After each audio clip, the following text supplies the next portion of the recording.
Chronicus de lo Cotidiano. I hurt someone in high school by being part of the bullying, and I saw her again at my new job. As I walked to the office door, a feeling of unease instantly washed over me. It wasn't a clear memory, but it was an impression that was all too familiar. I found myself looking around, trying to find my way around the cubicles and the murmur of other people's conversations.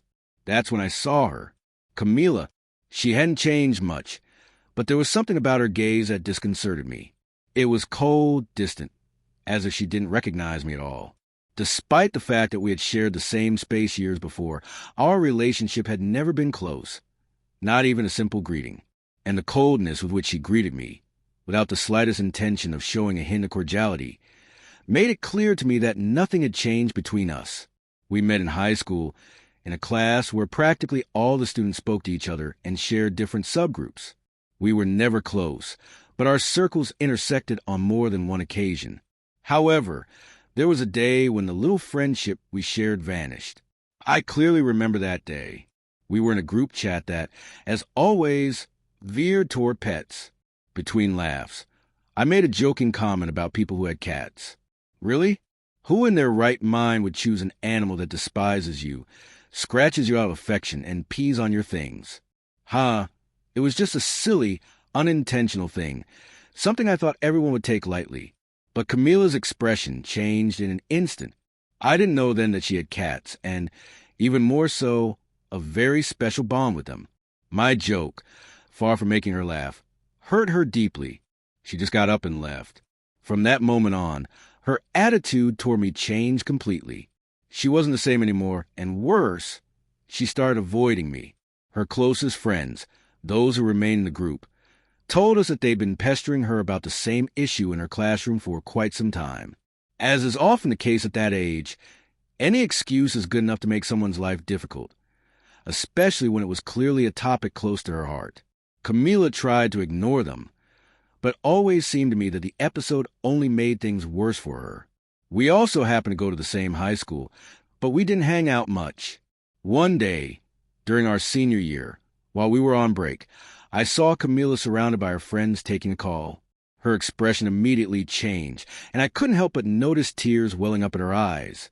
Although I didn't dare approach her, I became concerned and decided to investigate a little further that same day. Upon searching for information, I discovered that one of her cats had passed away due to age. I felt even more guilty about what I had said in the past, so I decided to do something to ease her pain. The next day, I went to a flower shop and bought an orchid, a flower I found out was one of Camila's favorites. I knew the orchid symbolized beauty and strength, something I felt she represented. I added a little note that said, "The love and life you gave her will always be a reflection of the amazing person you are." I knew that, after my comment in middle school, she wasn't likely to take it well, so I decided to leave it anonymously, not expecting anything in return. I just wanted to make her feel better. As I left the flower on her desk, I tried not to think about it too much. A few days later, as I was walking down the hallway, I overheard, almost accidentally, a conversation between Camila and one of her friends. The friend asked, "Did you really throw away the orchid?" Camila, in a dry, melancholic tone, replied, "Yes." I didn't hear any more, as I continued walking quickly, feeling the weight of her words in my chest. Not only had my attempt to make amends been in vain, but she had rejected it without hesitation. Even though I had done it with the best of intentions, her response made it clear to me that my efforts weren't enough to repair what I had damaged. Now, more than a decade later, fate had placed us on the same team within this technology consulting firm. When I joined the company, they explained to me that the first major challenge I would face would be the creation of an innovative project within 6 months, alongside the normal activities of the position. For teams would compete with their ideas, and only one would win. This not only meant a substantial bonus, but also the possibility of promotion and leadership in its implementation. From the very beginning, I knew it wasn't going to be easy, not because of the competition, but because Camila greeted me with obvious coldness. Although she never recognized me as a person who had hurt her feelings years before, I recognized her instantly, and I felt as if everything that had happened in high school was repeating itself, only now, through her indifference. The situation worsened when the boss made the teams public. To my surprise, Camila and I would end up working together. She, who had become extremely competitive over the years, didn't take it well at all. Without saying a word, she looked at me with a cold, almost defiant expression, and before I could react, she went straight to the boss. She firmly insisted that she didn't want me on her team. It was one of those attitudes that made it clear that her professionalism, while impressive, was also accompanied by a lack of tolerance toward those she felt might stand in her way. The boss, a little bewildered, didn't dismiss her, but let me know that this wasn't the first time he'd seen Camila show her frustration in this way. Although she didn't say anything directly about what had happened, I was left with the feeling that she'd made it clear she didn't want me around, and that, without a doubt, made everything even more complicated. At that moment, I realized how delicate everything was. I had left my previous job precisely because the hostility between many of my colleagues had reached an unsustainable point. I couldn't afford to change jobs again, not without at least trying. So, despite the tension and the coldness Camila displayed toward me, I decided I would do everything in my power to make things work.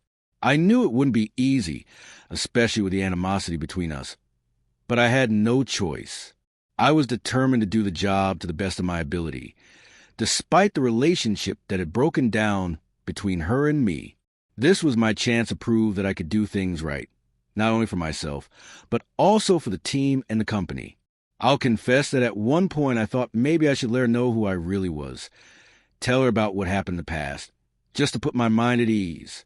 But after seeing how she reacted to learning that I, being the new guy, would be on her team, I realized the last thing I needed was to add fuel to fire. I decided then that it would be best to put the past behind me and focus on work, doing my best to ensure Camila never found out who I really was. In the end, the relationship between us didn't matter as much as the project at hand.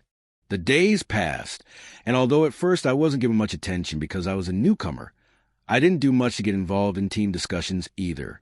I knew I still didn't know the company's key parameters or the details of the project, so I preferred not to risk giving opinions that could turn out to be wrong or, worse yet, become an obstacle, as much as I wanted to contribute. The truth is, I felt I was far from being on the same level as my colleagues. It took a full month before I finally felt a little more settled.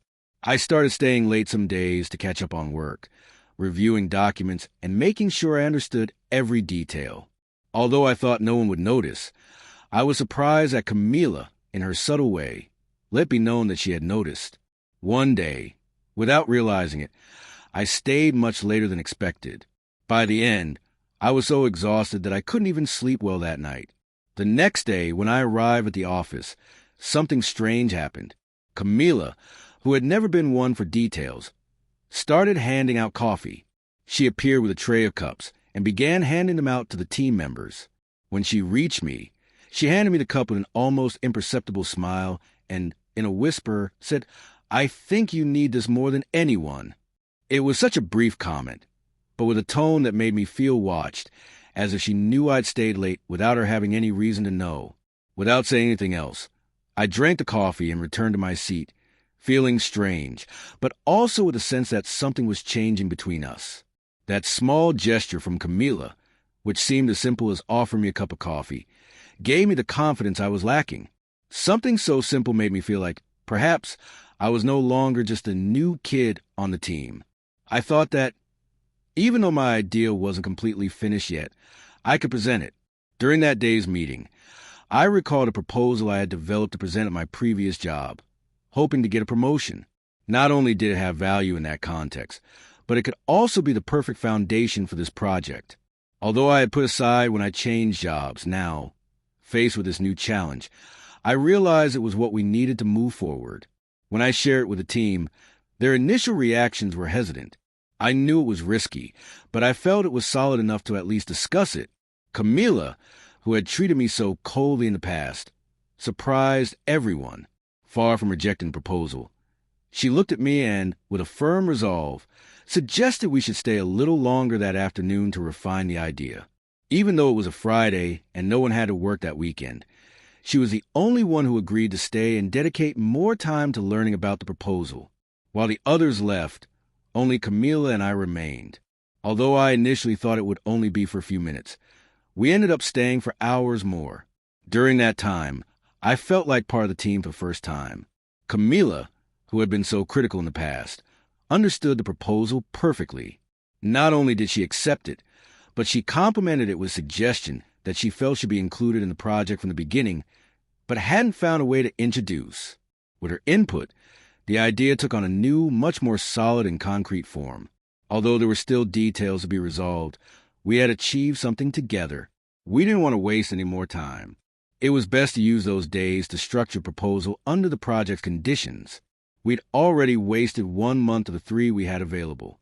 On Saturday, we held a video meeting to discuss how we could best adapt the new idea. Our other 3 colleagues weren't convinced. They said it sounded good, but it meant losing a month of work. I understood that, but I was convinced it was worth it. Give me a week, I told them. I'll build on all the progress we've already made, but with the new structure. It's the least I can do after my limited involvement at the beginning. After a moment of silence, they agreed. I don't know if it was because they trusted me or because they didn't feel like arguing further. What I didn't expect was what came next. I'll help you, Camila said. He didn't say it with hesitation or wait for someone else to offer. He said it with confidence, as if it were an obvious decision. Although he trusted me, he wasn't going to leave me alone in this. And somehow, his determination made what had previously seemed like a burden feel more like a challenge I truly wanted to overcome. We did it. We worked from Sunday to Sunday without a break. They were intense days, but strangely good. Although the focus was entirely on work, we took advantage of the time between meals to chat and share anecdotes. Without realizing it, our personal relationship began to grow. It became so natural that, even when the project was well underway, we continued to meet on weekends to work a little more. In theory, there were still details to be ironed out, but deep down, I knew it wasn't just that. I had no idea what she felt, but I was sure what was happening to me. I was attracted to her, more than I wanted to admit. So, driven by that feeling, I accepted without hesitation when she suggested we continue seeing each other the remaining weekends. I knew it was worth the extra work just to see her. Weekends together became a habit that was hard to break. There was always something to tweak, a presentation to improve, or simply details we wanted to perfect before delivery. But beyond work, those moments began to feel different. They were small things. A casual touch as I passed him a document. A laugh that lasted longer than usual. A gaze held for a second too long. Sometimes, when we finished work, we'd stay there talking about nothing, as if neither of us wanted the day to end. A curious thing about our meetings is that they always ended at my house. It's not that we explicitly discussed it, but somehow she always found a way to make it happen. Sometimes she'd say she had better working conditions, other times that my internet was faster or that she had more space. The truth is, I never gave her a specific reason, and although Camila never refused, I sometimes noticed her thoughtful, as if deep down she was wondering why it always happened that way. I remember one night in particular. It was late, we were both exhausted, but we kept going over details. At some point, Camila took off her glasses, massaged the bridge of her nose, and sighed. If we keep this up, we'll go crazy before the presentation. Could be worse, I joked. We could be doing it alone. She smiled sideways. I guess so. I don't know what I'd do without your help. He didn't say anything else, but the way he said it made me think more than I should have. Another day, while we were having lunch together, a drop of coffee fell on the hem of her blouse. She groaned softly, trying to wipe it off with a napkin, but to no avail. Without thinking twice, I handed her a fresh napkin, and she stared at me. You're always on the lookout for these things, aren't you? I didn't know how to respond. It wasn't the first time she'd pointed out things I hadn't even realized I was doing, as if she saw something in me that I didn't fully understand. That same day, we decided to go shopping for everything we needed for a nice dinner. We weren't sure what we were going to cook, but the idea of spending a quiet evening together made it all the more appealing. Upon entering the supermarket, Camila noticed some stray cats near a large truck used for transporting goods, something I would have loved to know. I watched her walk toward the canned pet food aisle. I knew Camila loved cats, so when I saw her coming with cat food, I thought maybe she wanted to take something because she had cats at home. However, when I returned with the cart, it not only had the cans, but also a small bowl and bottled water. My confusion grew a little, but I didn't want to ask too many questions. As I left the supermarket, Camila asked me to join her. She told me to help her carry the things. And without thinking twice, I agreed with a smile, enjoying the moment. However, when I turned around toward the truck, which was out of sight, that's when I saw them. For cats, one larger than the others, stared at us as if they were waiting for us. My heart leapt. Without warning, I backed away, screaming and running as fast as I could, as if it were a scene from a horror movie. I didn't want to look ridiculous, but fear had paralyzed me. I didn't even realize how far I had run until I heard Camila calling me, quiet and calm. She approached the cats, serving the food and water with impressive calm. I, still heart racing, walked toward her, avoiding looking at her. Neither of us said a word. We continued with our evening. Cooking, making small talk, everything seemed fine. But at the end of dinner, as she poured me some water, she stared at me. "Hey, what happened with the cats?" he asked, with a curious smile. I spent a few seconds not knowing what to say. Finally, after much hesitation and with my face completely flushed, I got up from the table, turning my back on him so as not to make the moment even more awkward. "It's just, I'm afraid of cats," I said quietly, almost as if I were embarrassed. An awkward silence settled between us. Camila didn't say anything right away, but I saw the expression on her face change, as if she was processing what I just said. I was waiting for a scoff or a laugh, something to ease attention, but what came instead was a soft, almost imperceptible chuckle. She looked at me and, with a smile, said, "Afraid of cats? That's curious." I felt even more embarrassed, but what surprised me was the gentleness of her tone. She didn't mock. She didn't make a sarcastic comment. She just looked at me with understanding. Then I realized that maybe my fear wasn't as ridiculous as I thought. Camila stood up and walked toward me, with that calmness that always characterized her. "Don't worry, Daniel. Not everyone has to love cats," he said, patting me on the back. I felt strange, but also relieved. It wasn't a reaction I had expected, but it was exactly what I needed to hear. It was a simple moment, but it made me realize that maybe things between us could be easier than I thought. In the end, we still enjoyed the evening. Dinner was a success, and although my fear of cats remained intact, what mattered was that Camila, unknowingly, had managed to make me feel accepted even in my most awkward moments. Temporarily placed 3 weeks before the project presentation, it was a quiet afternoon, one of those that seemed more routine than anything else. But this time, I felt the moment had arrived. I decided I couldn't keep quiet any longer. With a mixture of nervousness and resignation, I approached Camila after a team meeting and, suddenly, blurted out what I'd been bottling up all this time. "Camila, I have to tell you something. I'm the same Daniel who made you feel bad in high school, the one who made that nasty comment in front of everyone." I saw his expression change slightly, as if he was trying to process my words. I didn't know how to react, but I felt it was the right thing to do. I couldn't let any more time pass without saying it. I knew it from the first day I saw you. I didn't want you to know, because I thought it was pointless to mention it. But now, with everything that happened, I feel like I should be honest with you. Camila remained silent, staring at the floor for a long moment. Finally, he looked at me and all he said was, "Why didn't you tell me before?" Something in his voice, something in his gaze, made me realize that my confession wasn't resolving anything. On the contrary, it seemed like I was opening a wound that had remained closed all those years. Camila remained silent, staring at the floor for a long moment. She seemed upset, and the tension was palpable. She looked at me with an expression that made me feel even more guilty. In a firm voice, she began to speak. "What happened in high school wasn't just that comment, Daniel. My classmates really teased me about it. They took advantage of the fact that I had cats, and they made me feel even worse about something I cared about deeply. Even though you didn't know it, did the same thing. And you never tried to apologize.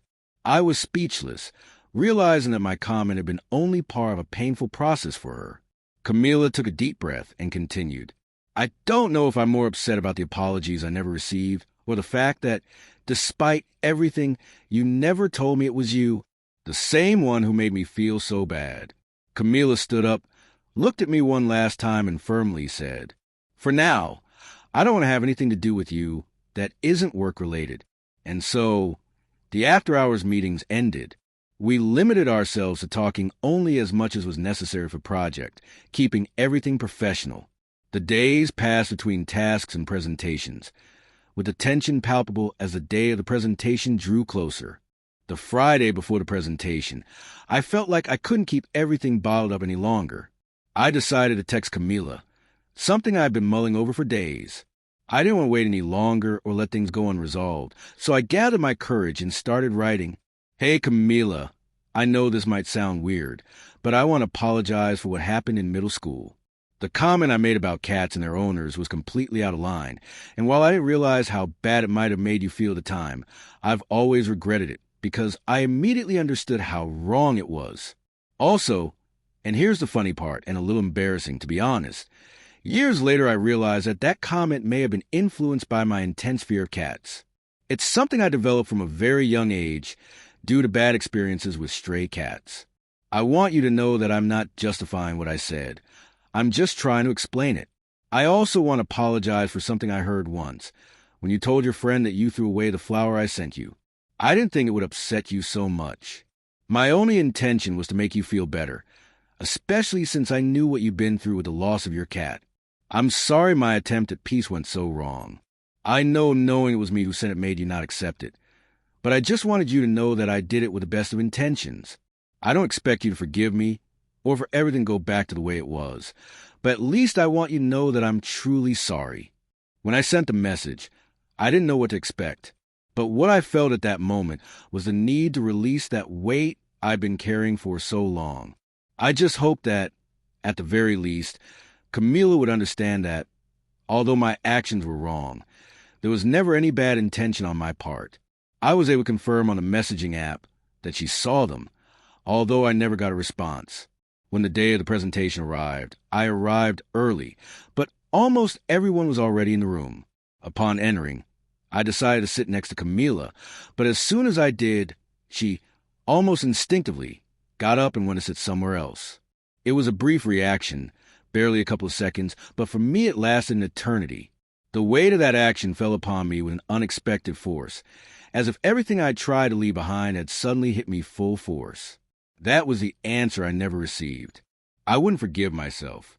And even though I told myself it shouldn't bother me, that in the end I couldn't force her to accept it, much less forget it, the reality was different. It affected me more than I cared to admit.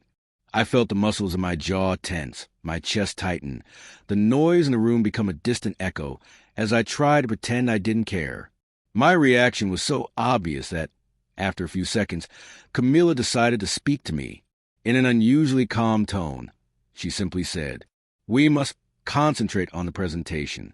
Without saying anything, just a soft, I'm in the bathroom, I walked toward the door.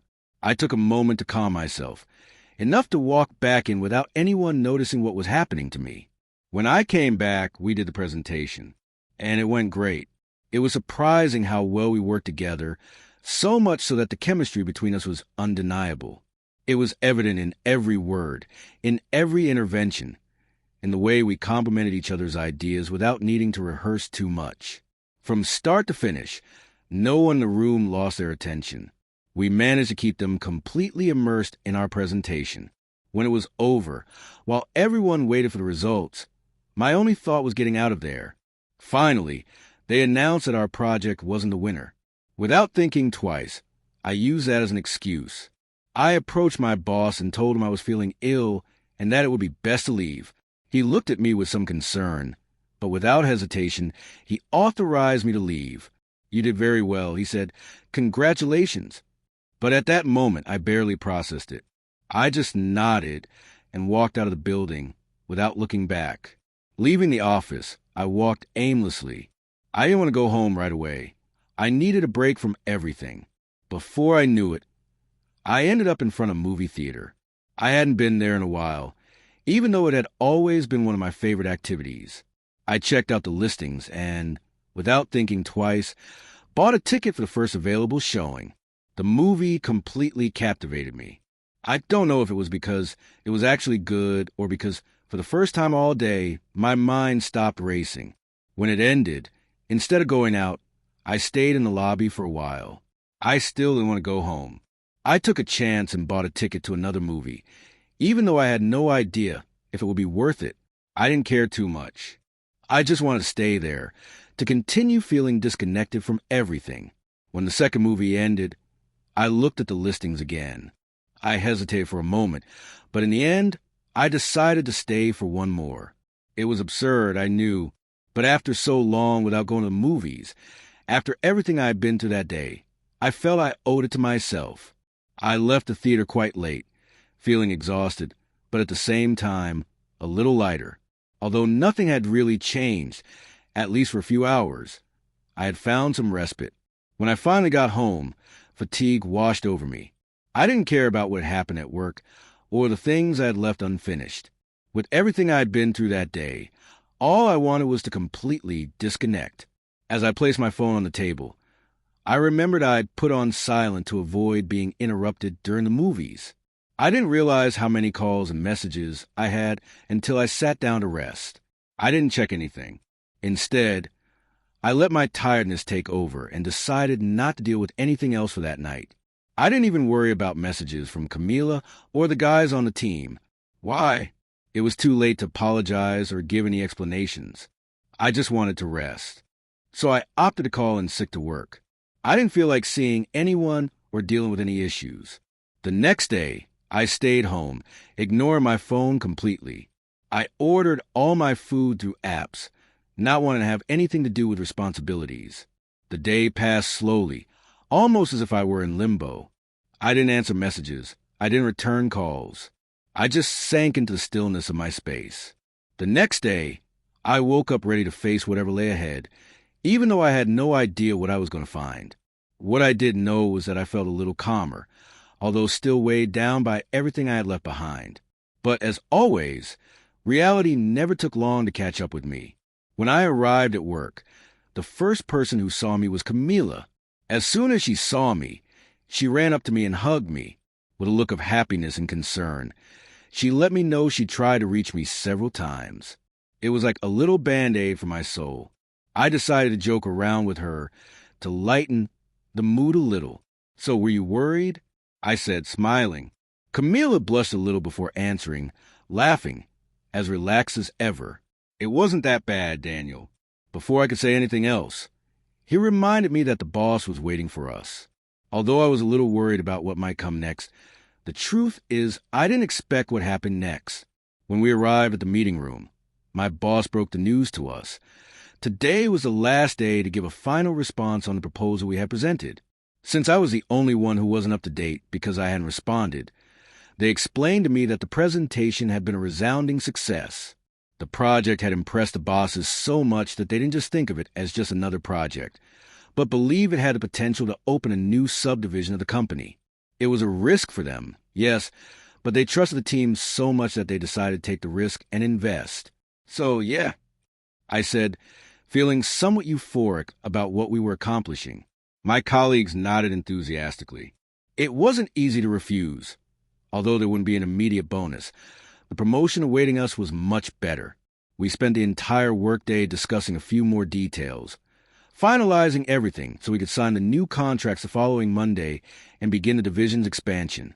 When we finally left the room, Camila approached me and, in a whisper, asked if we could talk. Just then, the whole team started suggesting we go celebrate together. But Camila and I both looked at each other and, without needing to say anything, knew we needed a moment alone. We both made up excuses to avoid the celebration and stay back. We knew there was something we needed to resolve, but we couldn't put it off. When we were finally alone, Camila asked me to walk her to her car. I didn't quite understand what was going on, but I followed without hesitation. When we arrived, she asked me to sit down, and as I did, she took out a book. When I opened it, I saw something that left me speechless, a wilted orchid. I recognized it instantly. It was the same flower I had sent her years ago. Without saying much, she also showed me the small note that had come with the flower. Curiosity got the better of me, and I couldn't help but ask, "Did you really keep it all this time?" Camila nodded, and without thinking, I repeated out loud the words I had written in that note. "The love and life you gave him will always be a reflection of the incredible person you are." At that moment, something on her face changed, and she began to cry. Worried, I hugged her and asked, "Is everything okay?" Between sobs, she looked at me and, despite her tears, managed to smile in a way that reassured me a little. She replied that yes, she was fine, and then began to explain what had happened. Camila told me that all this time, she had placed the weight of everything others had done to her on my shoulders, without realizing that my comment had been a simple mistake on my part, not malicious. I immediately understood that, even though I had tried to explain it to her at the time, she hadn't been able to understand until now. I wanted to say something, but she politely asked me to let her continue. She continued explaining about the orchid. She told me that, upon seeing the flower in the note, she felt it was a first step toward healing, a symbol that she could begin to heal everything others had done to her. However, her ex-boyfriend, upon seeing the flower and learning that no one knew who had left it, made her believe that he had sent it to try to win her back. In her grief, she believed this story, and that's why she threw it away. The next day, after talking with her friend, she realized her ex-boyfriend wasn't capable of such a meaningful gesture. So she decided that when school was over, she would retrieve the orchid, but it was already somewhat wilted. That's when her mom suggested storing it in a book to preserve it, and Camila, not knowing what else to do, agreed, putting the dots together. I think I only heard a small fragment of that conversation, and that's why I held on to the idea for years that he'd thrown it away. Finally, he told me, "If I cry, it's from a mixture of emotions that take me back to those bad days, but they don't hurt anymore. If I cry, it's from happiness, because now I know that someone like you is the author of that beautiful gesture." Without realizing it, I took the first step toward letting go of what, with my cat's death, only increased. Hearing all of this gave me a sense of peace I didn't know I needed. I finally understood that, while the wounds of the past can't be erased, at least there was a path to healing. I knew what had happened couldn't be undone, but I also understood that what I had done, though imperfect, had touched Camila's heart in ways I hadn't even imagined.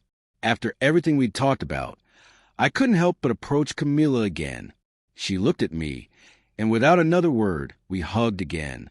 This time, the hug was different, longer, more filled with something I could no longer ignore, a feeling that had been bottled up, but that had finally come out. In the end, that hug led us to the inevitable. What began as a sincere and deep conversation transformed into a kiss. We slowly drifted apart, and although we were silent, we both knew that moment had changed everything. We decided to continue the night. We cooked together, laughing and joking as we prepared dinner. Amidst the fun, a conversation about the future arose. "How about next time we cook at your house?" I suggested. Camila smiled, but with an amused tone replied, "At my house? And the cats." I laughed, even though I knew there was some truth to her joke. I promised her that if she gave me the chance to be with her, I would commit to overcoming that fear that, although ridiculous, still haunted me. I accepted that it was a small challenge I would have to face if I truly wanted to be with her. We laughed together and shared another kiss. I felt truly happy. I knew that what we had experienced was just the beginning of something new, something that, despite starting so badly, had the potential to become something beautiful. And so, with the promise of overcoming my fears and a heart full of emotion, that night ended, which, although simple, became the most meaningful of all.